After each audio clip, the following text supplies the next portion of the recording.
E o Agricultura BR agora traz o assunto das usinas de sucro energético no estado de Mato Grosso do Sul e é algo que tem se buscado nos últimos anos. Inclusive, daqui a pouco nós vamos ter o professor Marcos Fava Neves falando sobre esse assunto de como proteger e conseguir sobreviver às críticas que vêm, por exemplo, da Europa em relação às questões ambientais no Brasil. Mas as usinas sucroenergéticas no Brasil, especialmente no Mato Grosso do Sul, que nós vamos falar agora, conseguiram reduzir parte das emissões, né, que acabam afetando o meio ambiente. Para falar a respeito deste assunto, eu vou conversar agora com o presidente da Biosul, que é a associação que reúne essas usinas no estado sul-mato-grossense, Roberto Holanda Filho, nosso convidado nesta tarde de terça-feira. Roberto, prazer recebê-lo mais uma vez aqui nos nossos estúdios, aqui no Canal do Boi, a primeira entrevista do ano com a gente. Roberto, reduziu mesmo, tivemos essa redução nessas emissões. Boa tarde, seja bem-vindo. Boa tarde, Fabiano. Sempre um prazer estar aqui de volta com você. Sim, esse é um dado muito eloquente, muito importante. Finalmente, o Brasil hoje desenvolveu, através do programa RenovaBio, que é um plano nacional de biocombustíveis que incentiva tanto a produção quanto o consumo de combustíveis renováveis. Ele tem uma fórmula bastante... É bonito, uma fórmula simples, de mensurar o tanto que a gente sequestra de CO2 da atmosfera frente aos nossos concorrentes fósseis. Isso eu falo do etanol, do biodiesel e por aí vai. Então, nós hoje, as indústrias que estão instaladas aqui no estado aderiram de forma bastante importante ao programa, já estão das 18 em operação, já temos 18 certificadas e a produção dessas unidades ela é analisada e ela é certificada quanto à sustentabilidade do processo produtivo. Quanto mais eficiente que for, melhor a nota que ela tem. Então, na hora que ela produz o etanol, né, ela ganha um certificado. Ela tem um certificado que ela tem uma nota, e essa nota é aplicada, ou seja, você consegue converter num título chamado CBio, né? Cada título desse significa 1 tonelada de carbono evitada na atmosfera. Então, hoje você tem um jeito científico de mensurar, ele audita cada empresa de forma individual, os processos produtivos, é muito interessante. Roberto, eu lembro, há alguns anos, quando se discutia o RenovaBio, o quanto esse processo no país, ele modernizava, né, toda essa questão de ambiente dentro das usinas e também outros fatores que o RenovaBio também traz para as usinas de cana-de-açúcar e como ele era, de certo modo, simples na implementação, né? É sofisticado em relação aos seus resultados, mas bastante simples em relação à aplicação e é por isso que a gente tem tantas usinas que tenham aderido ao procedimento. É verdade, Fabiano. Aí eu entendo que não só no Mato Grosso do Sul, mas no Brasil a gente vê a mesma atitude das unidades com relação ao programa. É um marco. Hoje a gente pode falar, eu falo com muita tranquilidade, um dos maiores, se não o maior programa de substituição de combustíveis do mundo. O Brasil, mais uma vez, dá um exemplo bastante contundente do nosso comprometimento em continuarmos a ser uma potência verde. Isso acho que o mundo já reconhece. O Brasil tem conseguido vender bem a questão da potência verde, até a questão de geração de crédito de carbono, que a gente parou de conversar um pouco mais sobre isso no país. O mundo tem conseguido ver esses avanços que o Brasil faz? Olha, existe um componente complicado nessa história, existe uma briga comercial aí, a gente vê muita coisa sendo dita sem nenhuma base, sem nenhuma fundamentação técnico-científica com relação a isso. O Brasil precisa, sim, cada vez mais contar a nossa história lá fora. O Brasil tem muita coisa boa para mostrar, o RenovaBio é um tremendo exemplo, né? Enquanto muita gente está falando numa eletrificação da frota de veículos, coisa que vai acontecer daqui a 10, 20, 30 anos, hoje o carro flex emite menos do que um carro elétrico na Europa que usa energia elétrica vinda de combustível fóssil, oriunda de queima de óleo, por exemplo. Então, o Brasil tem exemplos muito eloquentes para mostrar hoje, e o RenovaBio certamente é um deles que comprova essa sustentabilidade da nossa produção. Em torno do que está sendo buscado hoje no RenovaBio, quais são os próximos passos, principalmente aqui na região da Biosul, Roberto? Olha, o programa tem aí um cenário para o futuro, né? Nós temos expectativas, acho que é continuar com as metas de redução de emissões. O Brasil tem uma meta aí da primeira década do programa, o Brasil tem que continuar com isso. Tem algumas tecnicalidades sobre tributação do CBIO, que é o instrumento de troca de carbono do programa. Acho que tem que cuidar dessa parte, no que tange ao governo federal, mas a coisa está caminhando bem. O RenovaBio, desde final de 2016, andou contra previsões muito céticas com relação a ele. O programa evoluiu, está implementado, está funcionando. Eu acho que isso dá um reflexo importante nas unidades.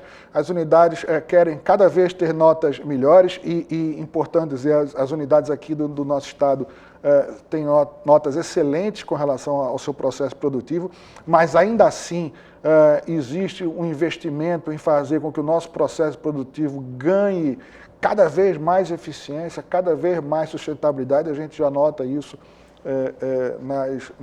nas unidades. E isso acaba tendo um reflexo positivo que a médio prazo vai baratear o produto, né? Quanto mais eficiente, você consegue reduzir custo de produção e acaba dando um impacto no futuro de redução de preço no final para o consumidor. Roberto, eu tenho conversado com alguns especialistas, tanto no mercado quanto também de agronegócio, entre eles o professor Marcos Pava Neves, que é um grande especialista no setor sucroalcooleiro, e ele sempre fala, independente do setor, se é cadeia produtiva da carne bovina, se é da soja, do milho, do sucroalcooleiro, que é necessário buscar certificações para ter as argumentações mais corretas e ficar inquestionável, de certo modo, quando vem aquelas críticas mais pesadas. E o setor sucroalcooleiro já vem fazendo isso há alguns anos. Sim, sem dúvida. O professor Marcos é um bom amigo e um grande craque, e é uma pessoa que defende muito bem o nosso agronegócio como um todo, né? Muito especialista no nosso setor, mas como um todo ele é um grande defensor do agronegócio brasileiro. E eu não tenho dúvida, mas assim, olha só, o RenovaBio, né, é um processo de certificação, né? As usinas todas elas são auditadas por empresas credenciadas pelo governo federal. Existe uma certificação, você tem uma nota e é uma coisa rotineira, ou seja, você precisa renovar essa certificação periodicamente e você pode inclusive melhorar. Portanto, o setor sucroenergético dá esse passo importante e nós já temos uma certificação. Dentro do que você falou há pouco, é importante a gente que esse processo de certificação seja reconhecido lá fora. Nós temos um título hoje em bolsa.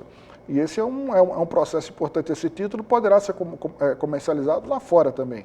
Então, o RenovaBio, eu acho que cumpre isso que você está falando, é muito importante esse processo.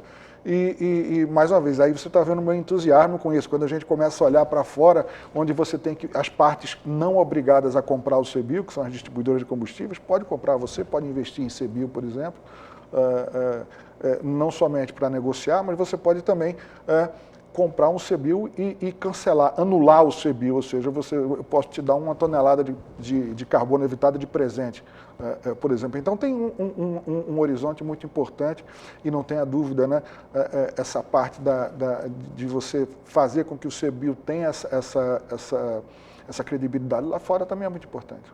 E o Roberto, assim, eu converso também com os representantes do setor de outros estados brasileiros, o Roberto, sem dúvida, é um dos mais animados. Por falar em animado, Roberto, vou fazer uma pergunta agora. Agora há pouco eu falava de algumas questões que são ligadas ao seu setor sucroalcooleiro do Brasil.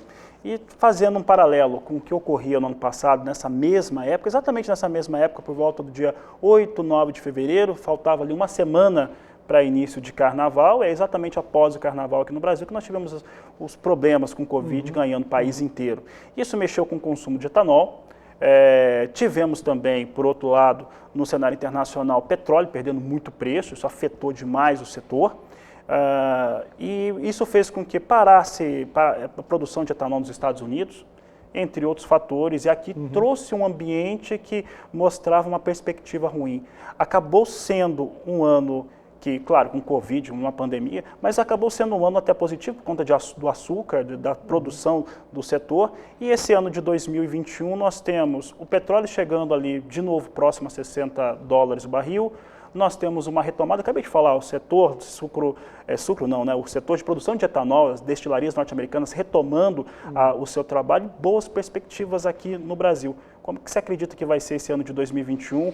E aí, trazendo aí nesse cenário, RenovaBio também, porque as usinas estão trabalhando dentro desse ambiente agora.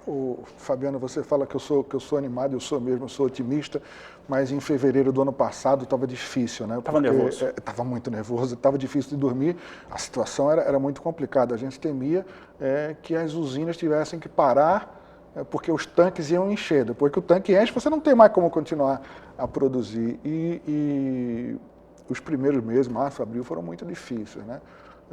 Petróleo e tudo. Mas no final das contas, acabou dando essa virada. A gente, aqui no estado, nós reequilibramos a situação de produção de açúcar, né? O estado tinha tido 2 anos de produção, de destinação da cana quase que exclusivamente para etanol, chegamos a 88% do nosso mix para etanol. Hoje a gente equilibrou no padrão que é do estado, nem mais, né? 70%. Nós estamos hoje com 71% para etanol e 29% para açúcar. Acho que a gente reequilibrou. Dentro do cenário que se previa, foi uma situação muito melhor. O mercado, o consumo de etanol, houve um impacto forte aí nos meses de março, abril, maio, no começo de maio. E aí, aos poucos, começou a retomar e a gente viu, se não uma normalização, um reequilíbrio aqui hoje. O estado de Mato Grosso do Sul perdeu aí, no total do conjunto do que a gente chama ciclo Otto, a soma entre gasolina e etanol, perdeu aí 8% no ano, com relação ao ano anterior. Então, existe uma recuperação e a gente espera que isso se consolide agora nesse ano de 2021. A gente espera continuar tendo um mercado melhor para o açúcar, como aconteceu em 2020. Eu acho que agora está mais fácil ser otimista, Fabiano. Está mais fácil, sim. Roberto, obrigado pela participação, pela entrevista aqui no Agricultura BR. Sempre um prazer. Conte sempre com a gente.